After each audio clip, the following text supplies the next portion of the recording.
everyone, I'm Steven. I write for XDA Developers, and I'm here to talk to you guys about Jank. So, this is probably the most obvious talk you've ever seen. I think we all know that Jank's bad. I don't think anyone needs to explain that, right? Like, show of hands, who here knows that Jank's not a good thing? Okay. Yeah, exactly. Like, everyone. It's not, there's no need to explain that Jank's bad. And yet, somehow, we still consistently see substantial amount of Jank in major apps even. You got stuff like Instagram and Twitter and even Slack that have lag and stutter all over the place. And they really don't have to. It's just the whole process of the whole focus on getting the features out first and then optimizing later really ends up with companies not actually optimizing. They have these apps that it's always after you get the next feature out, you're on to the next feature, you're on to the next feature. There's never time to go back and optimize. There's never time to actually clean up the code base. But it doesn't have to be like that. There are apps out there that don't have Jank.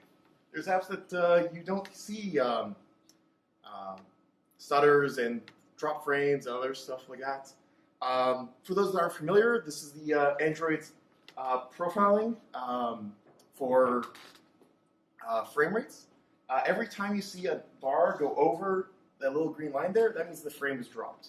That means it took more than 16 milliseconds to render that frame, or 8 milliseconds on a 120 Hz display. When you see one go all the way up to the top there, that means it's been lagging for quite a while, and it was probably a frozen frame, and the user directly noticed that something wasn't right there. And every single one of those tiny little stutters, a user may not know that, may not notice what was wrong, but it does affect their perception of the app a little bit. It changes how they perceive it. They feel that's not quite as smooth. They feel that's not quite as, nice to use. And it flows right through to user ratings and all that other fun stuff. And it definitely is hard to try and find the time to optimize and to design for a Jank-free app. As we can see from the fact that major apps have it. But it really does affect raising. Yeah, and it's because Jank really is part of the minimum viable product. There's a whole focus on how apps try to get just the features that they need and move on from there. But people forget that viable is part of minimum viable product, and they're focused to get that minimum part out. And you see that not just with Jank, but other apps like Allo, which was, yeah, it was the minimum texting app you could get, but it wasn't enough to actually track users. It wasn't a viable texting app. It wasn't a viable instant messaging app. It was just the minimum messaging app. And it shows through. If you, I'm not good. I didn't post all the little user metrics here because it would be a huge waste of everyone's time. If you want to go see how much Jank affects people's perceptions of the app, even in imperceptible ways, there's a bunch of little links that you have breakdowns of how Jank-free apps have like 2% higher conversion rate for click-throughs for ads and 50% higher user retention compared to janky apps. And how there's a whole bunch there. I'm not going to get into that.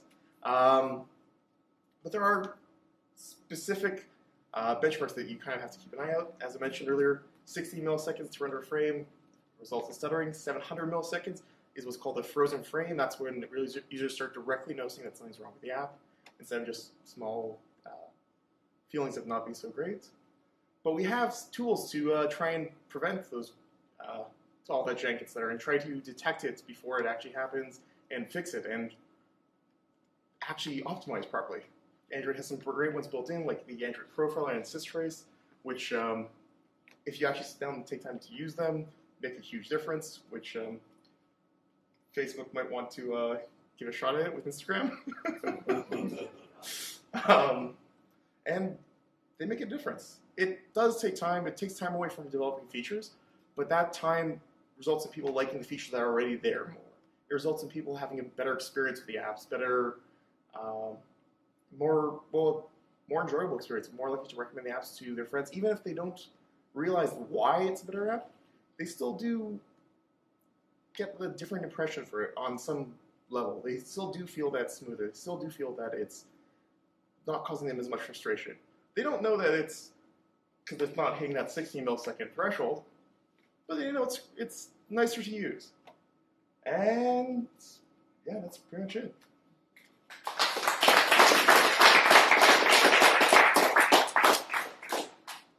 Yes. Do you feel that there's any app that especially should be called out for being shitty? Well, I actually didn't put Facebook on here because I'm too likely to get the screenshot to have personal information in here. And the positive angle. Yep. Are there anything other than Google that like really? I was going to say, Maps actually surprised me by how drink-free it is. I was expecting it to be pretty bad based on the fact that it's actually a pretty complicated thing that's doing, but I was scrolling around like crazy. I was looking the map all around the place and couldn't get it over 16 milliseconds. And this is, I mean, it's a pretty powerful phone. It's a, these were taken on a Sony XZ1. So it's not like it's on a Moto E first gen or something like that, which it's definitely a good idea to keep some old devices around to test with because it'll help you detect when there's jank. But even with all that, I couldn't get it to hit one stuttered frame, whereas on Twitter, literally just scrolling my profile got that, which isn't really that great. Yep. So when developing it, have this trade-off, which is really you should be developing on cheap devices. But if you do, that means that the development process itself takes longer. Yeah. Because even just loading the APK takes way longer. Absolutely. So how do you manage that trade-off? Basically, you want, if you want everyone on your team, let's say, to be using cheap devices. Well, don't only develop with shitty devices. I have it in your testing lineup. You can still develop with targeting the more recent device for the actual initial setting everything up and further development. But I mean, keep some shitty devices around to kind of play around with a little bit to see how it runs with that one. You don't need to compile it for that every single time. Obviously, that would be a little crazy. But keep one or two around. Yes. I think it's interesting how you kind of brought up there's like almost this like the priorities you brought up right with MVP, and it's interesting because you use Slack as an example, right? And Slack is notoriously kind of a bad app, but it's also a bad desktop app. It's a bad like across the board. And so I'm thinking, I feel like Slack's management's like, no, let's get rid of the IRC gateway. Like, let's not fix Jank, right? Like, they prioritize other things like emojis and sticker packs. Do we have any comments for the peanut gallery on this one? So yeah, I just think that I think it's kind of interesting when, and I'd say that ultimately Slack is harmed by it because I know that I would rather use like an app like Telegram, which is notoriously anti-jank. Like it's super smooth for Android. There definitely are a ton of issues that make me a little bit less likely to use Slack based on how it handles it. Even stuff like just the fact that it pushes notifications through and doesn't actually update the chat until you get connection again when we have the app open, and small things like that. But it is those small things that make a difference. I'm